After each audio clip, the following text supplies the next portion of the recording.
Wat hadirin ke Jac Khot bagi Jac Kerpat jong mesti rang bak sambut jong ke jela ubah Presiden Tunsong.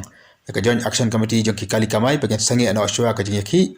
Namar bak sokar kan sachong perkhat akabede bak ke dawa dan penhiar ya ka dor jong ke petrol bak diesel. Nalika Joint Action Committee ka jalang ke belong mentah sengi. Kala rai ban pelong de ke Jingiakhih ke basau prakanta. Bak ni ke Jingiakhih ke stang ka posan beje mestep akan ka sini kong ke banwan. Bak kala rai ru bahadin balakot ke ni ka sau prakanta ke Jingiakhih. Ka saplong pat de pat ke Jingiakhih ke bakam teng Laban kerah ni baka Joint Action Committee jong kali kamai. Kala pelong ye kan ke Jac Naduh ka Tarik menta ubnai bandawa na ka sarkar ban penhiar no ya ka dor jong ka petrol baka diesel. Ring ni ka sarkar kala rai ban penhiar no artingka ha ka dor jong ka petrol baka diesel.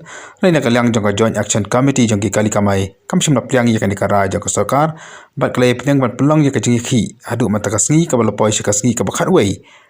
Ha ka Jingiakhih jong kan ka seng jong kali kamai. Kini ke Jac Khot yaki jong ke JSC kala warak sebun ke jing yaki panjba akaba kala thot kalek kawan Naduh kinong tre sarkar kinong bala bat kum juru ki khana skul aba preston la makan ba mata kasngi ula ong ba ka sarkar ka sasang perkhat biang akaba de bangani ke jing dawa jong ke Joint Action Committee